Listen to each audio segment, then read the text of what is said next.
Bienvenue dans cette nouvelle vidéo qu'on va consacrer pour un exercice de comptabilité et on va essayer de voir comment enregistrer l'encaissement des effets de commerce. Alors, le cas que nous allons développer est le suivant. Donc, le 25 janvier, une entreprise qui s'appelle Jaza a envoyé au client Kits la facture suivante. Donc, on a un montant brut de 33 900, une remise de 5%, un transport forfaitaire de 3500 dirhams et une TVA de 20%. Le même jour, le client accepte une lettre de change numéro 2 pour régler cette facture ayant comme échéance le 4-5. Alors à la date de l'échéance le 4-5, Jaza remet à la banque BMCI pour encaissement la lettre de change. Le 6-5, la banque BMCI adresse un bordereau d'encaissement qui comporte un agio de 22 dirhams TTC avec une TVA de 10%. Alors pour enregistrer comptablement cette opération, nous allons commencer d'abord par la date de facturation. Il s'agit de la première date au mois de janvier. Le montant brut de la facture s'élève à 33 900. Alors on va commencer d'abord par calculer la remise. Nous avons la remise de 5%. Alors c'est 33 900 multiplié par 5%. Ça donne 1695. Alors pour calculer le premier net commercial, nous allons prendre le montant brut moins le montant de la remise. Alors 33 900 moins 1695. Ça donne 32 205. Ensuite, on va ajouter le montant du transport. Alors le transport dans cet exercice est un transport qui est forfaitaire. C'est-à-dire que c'est un transport qui est réalisé par le fournisseur avec ses propres moyens et il est facturé au client. Donc, pour calculer le montant hors taxe, on va prendre le net commercial de la facture plus le montant de transport. Alors c'est 32 205 plus 3 500. Alors ça donne 35 705. Pour calculer le montant de la TVA, on va prendre 20% multiplié par le montant hors taxe. Alors ça donne 20% multiplié par 35 705. Ça donne 7141. Enfin, pour calculer le net à payer, on va prendre le montant hors taxe et on va ajouter le montant de la TVA qu'on vient de calculer.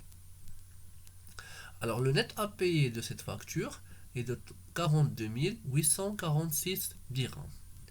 Alors ce net à payer fera l'objet d'un crédit. Donc le client pourra payer ce montant et il a une échéance le 4 du mois 5.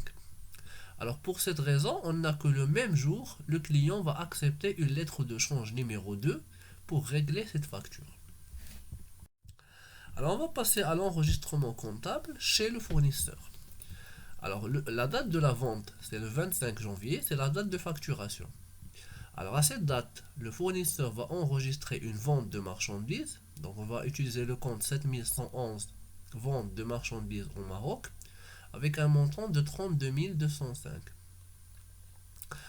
Également, le fournisseur va enregistrer le transport comme étant une vente de produits accessoires. Donc on va le mettre dans le compte vente de produits accessoires 3500.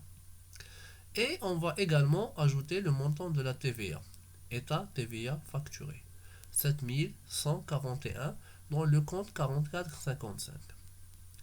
Alors, puisque le paiement va être à crédit, on va débiter le compte client avec le montant du net à payer, 42 846. Le même jour, on doit passer l'écriture de la création de l'effet du commerce. Alors, pour passer cette écriture, on annule le compte client et on le remplace par le compte client effet à recevoir. Donc, au lieu d'utiliser le compte 3421, on va créditer le compte client et on va débiter le compte client effet à recevoir 3425. Alors l'utilisation de ce compte signifie que l'entreprise dispose d'un effet de commerce qui est la lettre de change numéro 2 pour compléter l'opération de la vente. Le 4 mai, le client, le fournisseur va s'adresser à la banque et il va remettre la lettre de change à l'encaissement. Alors pour enregistrer cette opération, on doit annuler le compte client fait à recevoir et on va le remplacer par un compte qui s'appelle fait à encaisser ou à l'encaissement. 5113. Le 6 mai maintenant, la banque informe le fournisseur que l'effet a été payé. Alors à ce moment, on annule le compte 5113 effet à encaisser à en encaissement et on débite le compte banque. La banque qui a fait cette opération a retenu un service bancaire hors taxe de 20 dirhams et la TVA c'est 10%. Donc on va mettre service bancaire 6147, un compte de charge 20 dirhams et état TVA récupérable sur charge 2 dirhams. Pour calculer le montant qui est dans la banque, c'est le montant qui est net.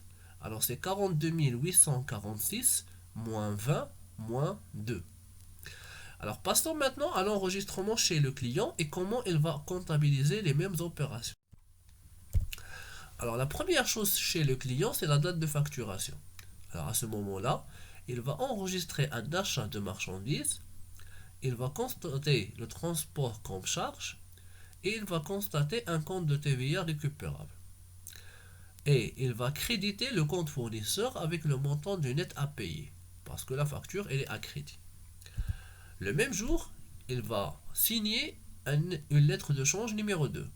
Donc on va remplacer le compte fournisseur qui va être débité et on va le remplacer par le compte qui s'appelle fournisseur effet à payer, 44,15 avec le même montant. Le jour de l'échéance, le fournisseur va à la banque pour régler le montant. Alors dans ce cas, l'écriture elle est simple. On va annuler le compte fournisseur effet à payer et on va créditer le compte banque. Les commissions bancaires ne s'intéressent pas aux clients. Ce sont des éléments que le fournisseur va payer auprès de sa banque. Le client, normalement, il paye le montant nominal de l'effet directement auprès du banquier. Voilà donc merci pour votre attention. Si vous avez des questions, n'hésitez pas. C'était une vidéo pour l'enregistrement des effets de commerce et spécialement la partie de l'encaissement. N'oubliez pas de vous abonner, de laisser des commentaires ou bien de laisser des parties que vous aimez qu'on les traite.